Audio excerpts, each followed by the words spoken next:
Hey, good morning, good afternoon, everybody. Hopefully you can all hear me. Yes. And welcome, hey, yes, and welcome to today's Ticket Training Tuesday. I cannot believe this is episode 18 in this season, which means, very sadly, there are only going to be two more episodes, but they're both going to be fantastic. So, yeah, appreciate you coming on today. Make sure you come back for the next two and invite all your colleagues because we've got two great sessions for you coming up. Not that today's not brilliant, of course, but they're all brilliant. Let's just leave it at that. They're all brilliant. All right, I can see a few people still just jumping in, so going to talk slowly and then we'll get going.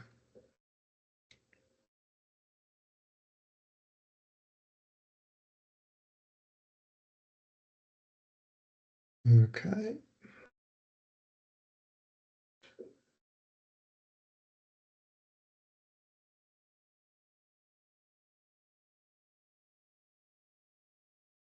So let's get rolling. Again, welcome. If you just joined the last 2 seconds, welcome. If you have turned up today expecting Ticket Training Tuesday, then you're in the right place. Well done, congratulations. It is a weekly, fairly informal, laid-back agenda session where all customers are welcome and we just pick a topic each week and run through it. As I say, it's an informal format. It is being recorded and will be on YouTube later. So if that's not your thing, then feel free to stay on mute and off camera, but also feel free to come off mute and show your camera if you want to engage. That would be fantastic.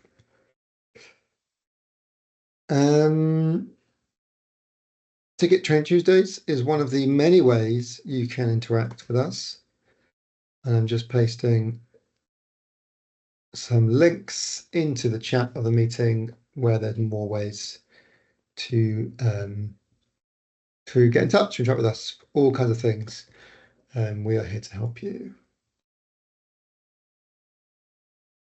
All right. So today we are looking at SLAs within Ticket, and we're going to talk a little bit kind of theory-based as well. Here is our agenda for the session. Well, I've already done a welcome. I'll do one more for luck. Welcome, everybody. I've pretty much done housekeeping as well, mentioned the recording and participation. Again, thank you everyone for joining. It's great to see everyone on the call. Please do participate. You can use the chat if you don't want to come off mute as well. That's available. I've also got something interesting to try in just a second here, a new way of participating. Let's see how it works. All right, yes, we're going to do some scenarios around SLAs to talk about when we would use them and why. As always, mostly going to be demo based, so we'll jump into that. And again, as always, time for questions at the end, if there are any. This is me. For those that don't know me, I'm Jeff, part of the customer success team here at Sarazen. I'm a fan of brightly coloured shirts and ITSM process, generally together for the sort of maximum engagement from me. Okay, SLO scenarios. What not to do and what not to do. I was sort of a bit maybe harsh with my subtitle there, so my subheading, because there are no necessarily exact rules what you should and shouldn't do. But I think there's some good discussion points and some good sort of practices to try and understand and get along with. So I'm going to try this. Stand by for something interesting.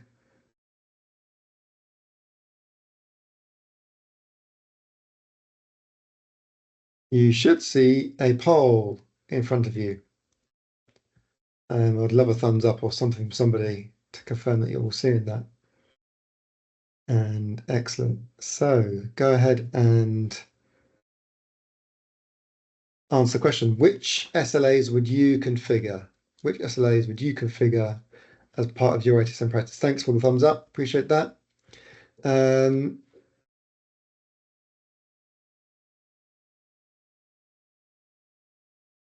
P3 instance to be resolved within 72 hours. Access request to be resolved within 24 hours. All tickets to be assigned within 4 hours. Major instance to be resolved within 4 hours. Max 24 hours between requester and agent comments. Which of those would you configure?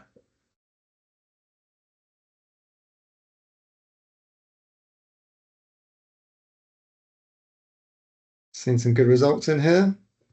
I'm going to give everyone just another 10 seconds.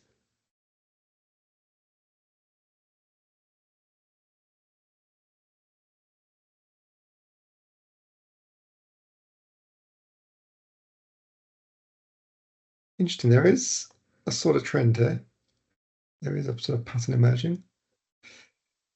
Okay. Anyone else want to jump in and quickly tick some boxes and hit submit? I actually don't. Oh, I think results shared. I don't know how this works exactly, so it's a bit new to me as well. I think you can't see the results yet.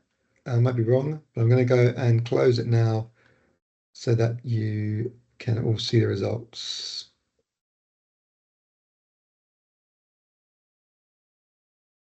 Oh, a thing has happened. That's not what I wanted to do at all. Stop sharing. Um,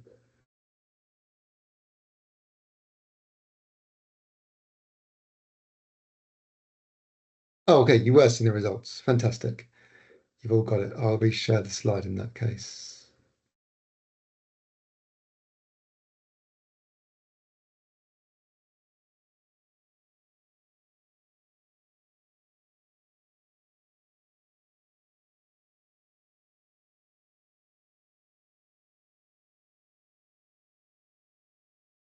There we go. Right. So yes, we can all see the results. Excellent. So yeah, obviously a trend there, sort of along the middle one. That's the most popular. 32% of you would want the all tickets assigned within 4 hours. And then the ones at the top and bottom, less interesting to people. I'm not quite sure what conclusion to draw from that, but that's certainly interesting. As I say, there are no necessarily right or wrong answers. It's all about measuring what you need to measure, what you care about, what your business cares about. I would give you some general guidance though, is start small, as with always. Pick a couple of metrics, measure those, take the feedback and then iterate. Work out what you really care about, what actual metrics you care the most about. What does success look like for you? What does the metric look like around that? And that's what you want to try and measure and set an SLA against. Do you need to have SLAs that are actually agreed? Actual true SLA, the A stands for agreement, agreed with your business, or is it just for your internal kind of performance measurement and seeing what's going on and where you need to improve within your own internal process? So that's going to affect what you configure depending on the situation there.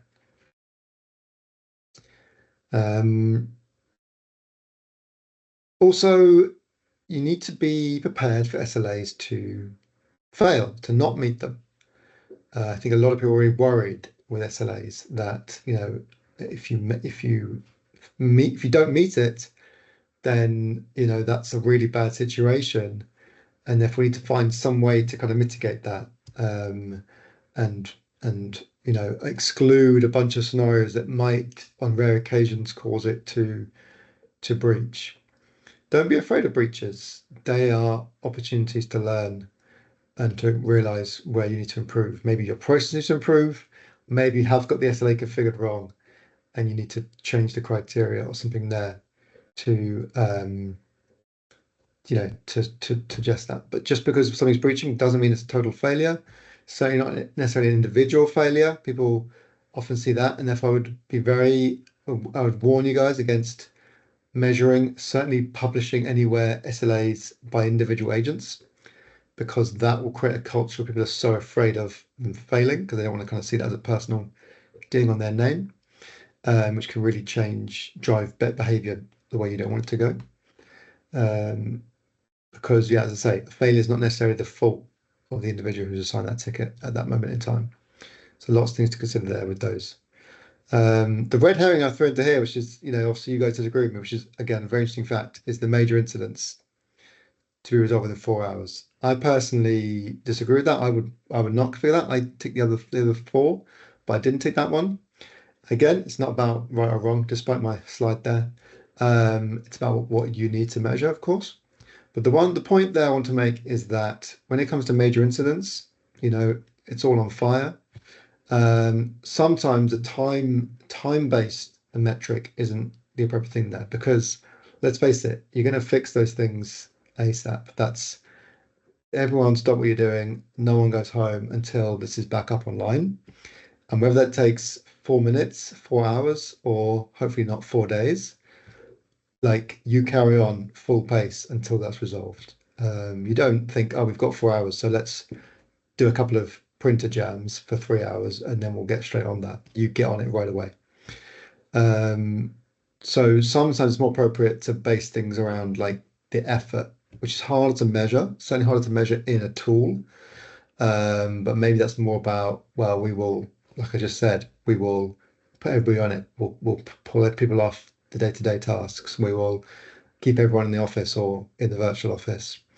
We will, we'll update the business every 30 minutes with updates. That kind of stuff maybe is more appropriate as a kind of SLA for major incidents rather than we're going to fix it in 4 hours because it takes as long as it takes. And I'm sure you fix those things as fast as you can when they come up. Okay. If there's any questions on any of that, if you want to jump in, and please do so. I'm going to get ready to share my screen and we'll do a little bit of configuring and walk through a couple of these scenarios, see how many we can get through in the time.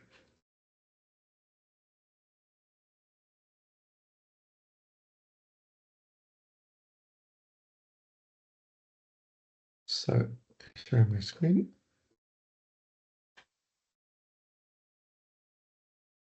And someone do me a shocked reaction if you can't see my screen. Okay, good. All the reactions are broken. So I'm here within Tikit. I'm going into settings and into SLAs. Got a couple here. I'm going to go and create some new ones.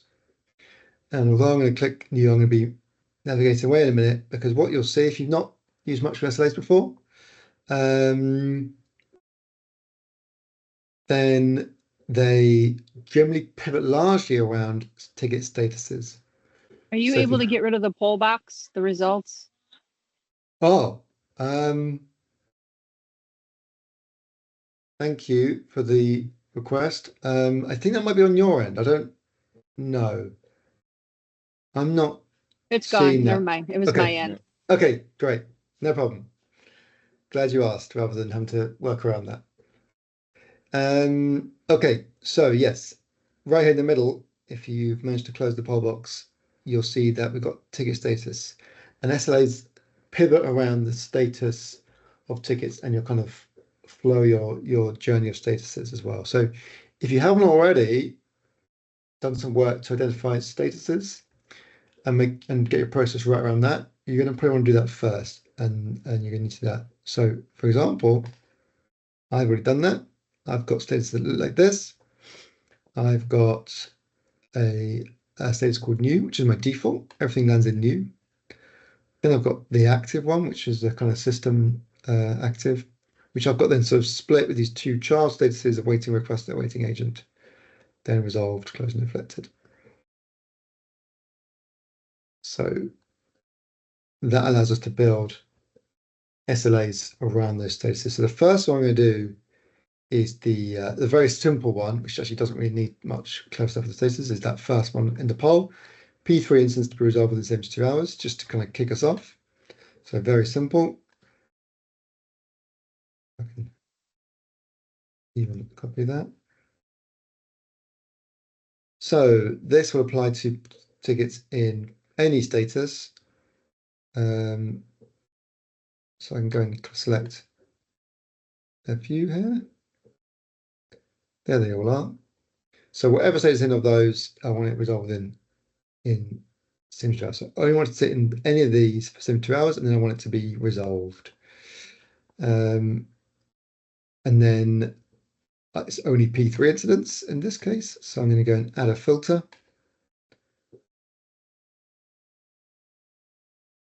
And make sure that the priority is 3.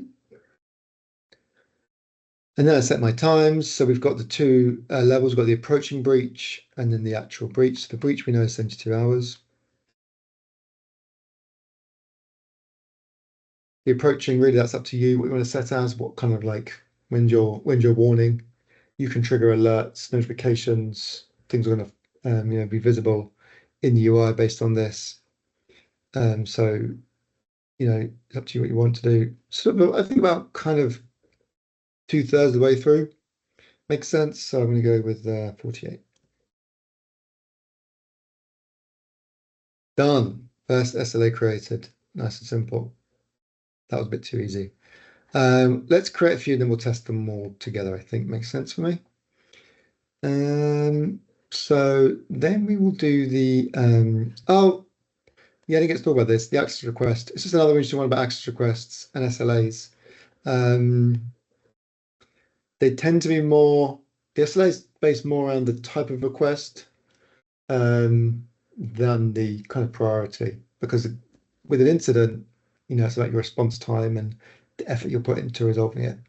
Requests, access requests, or a new device request, or spinning up a new service, they take as long as they take. And that's what your SLA should be based upon, how long that thing takes. Access request takes 24 hours.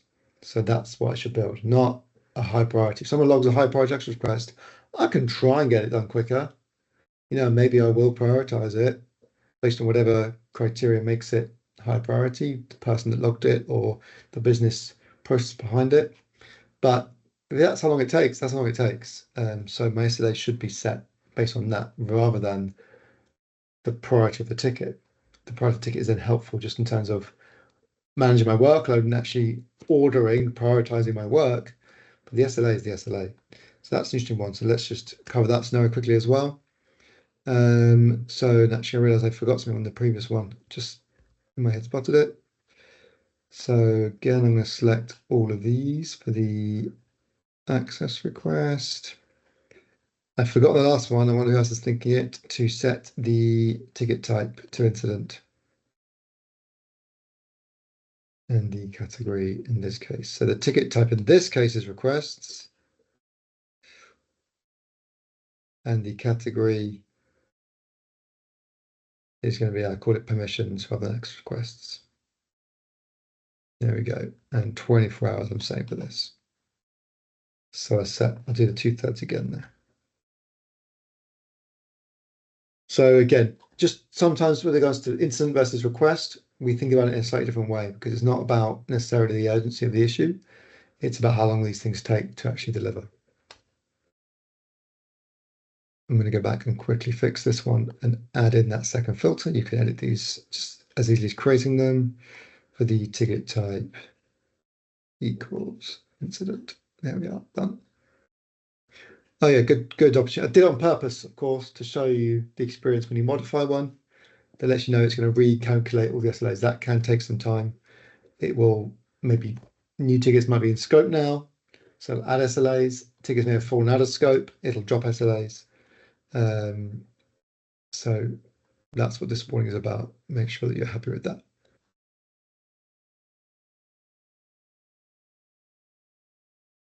Okay.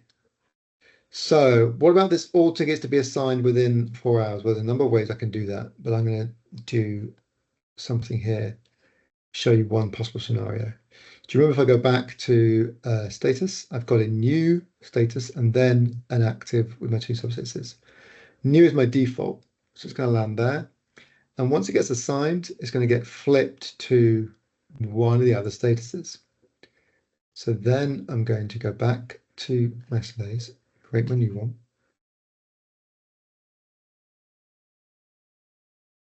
And this time, I'm only going to set the new status here. So it only applies there. Once it's not new anymore and been set to active, awaiting requester, awaiting agent, then we've either met or failed this SLA, but we're done with processing it. And so therefore I don't need any extra filters because that's all tickets. All it needs to be done is be assigned, and therefore it'll be dropped out of that new status as part of my assignment process. And I said 4 hours. Again, I'll stick with roughly 2/3. I could go down to minutes and work out what 2/3 of 4 hours is, but I'm not going to do the math on this call. So that is configured, but that does require when stuff is assigned that the agent also changes the status. We could then come and build an automation around that. That would be interesting. So that once it's assigned, it automatically changes the status for us. And then the SLA can kind of follow that, saves the manual effort and the risk of that step getting missed. So that'd be a way to kind of take that one a little bit further.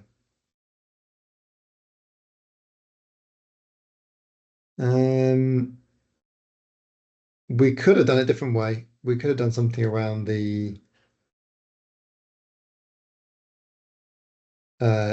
assignee being null as well. So that'd be a different way to solve the same problem.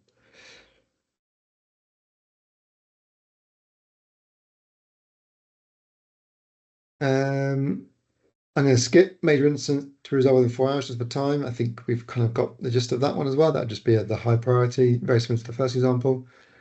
Let's have a look at this one.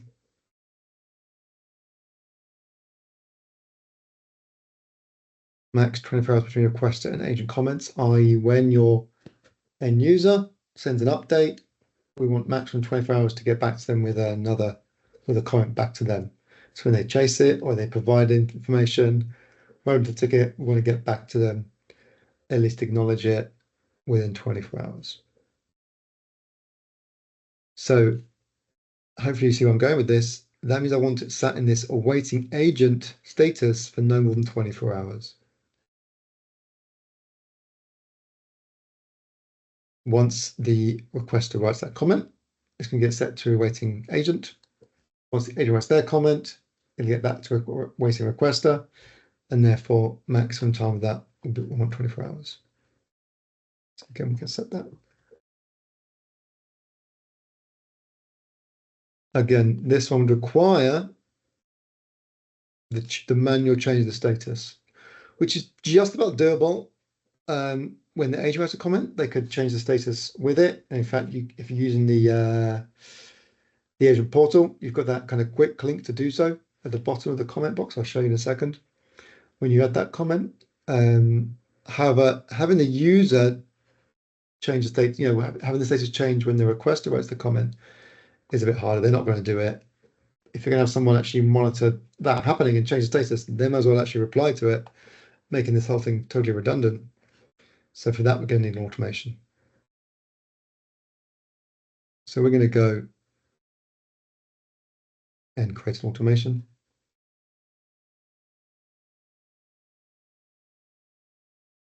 And set waiting on agent status on requester comment. So it's going to set the waiting on agent status on a requester's comment. So this will happen. The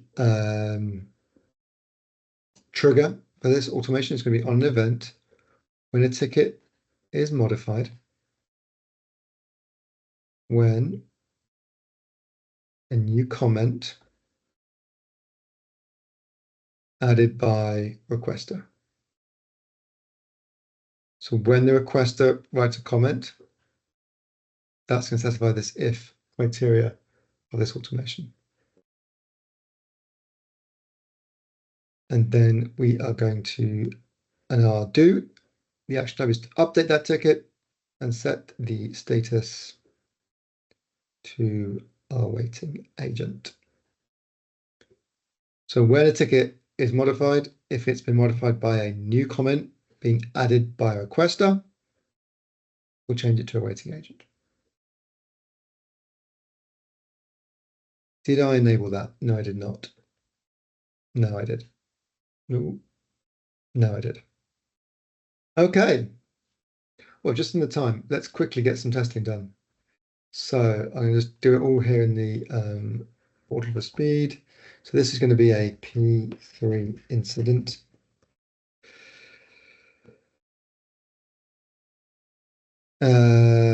So P3 incident.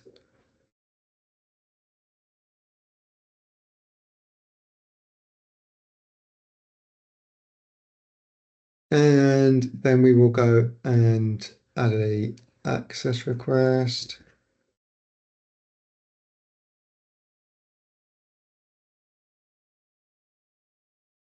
Permission request.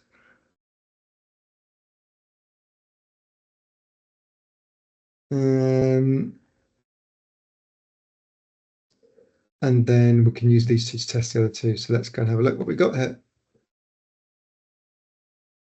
Here is my P3 incident. And if we look, it's got two SLAs.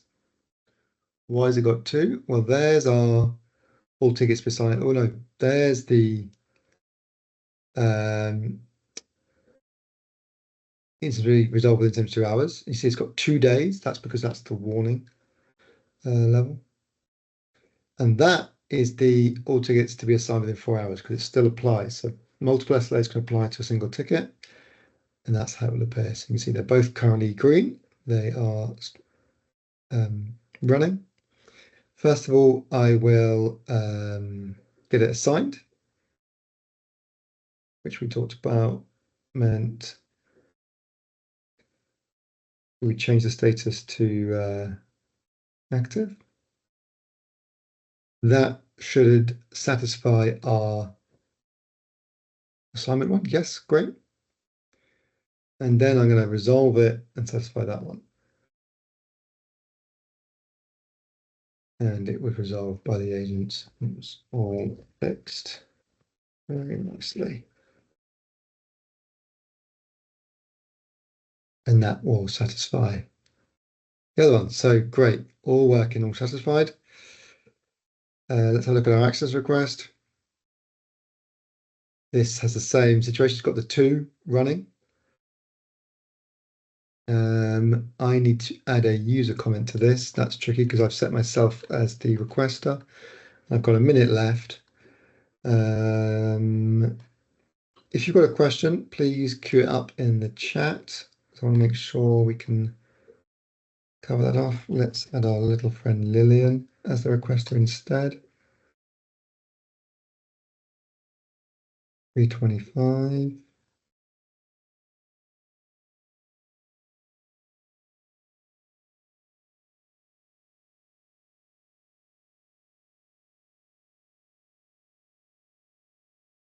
I'm being a typical user here. Okay, so that's added the user comment. And if we give that a refresh,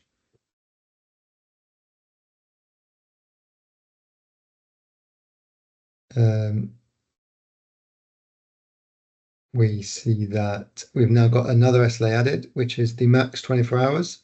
That's been added, which is fantastic because it's now sat in a waiting agent.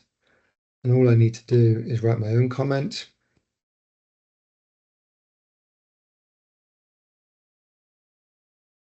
Change the status back. And that should satisfy because we're now in a waiting requester again. Also satisfied.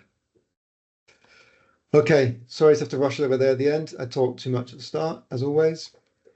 I don't see any questions in the chat.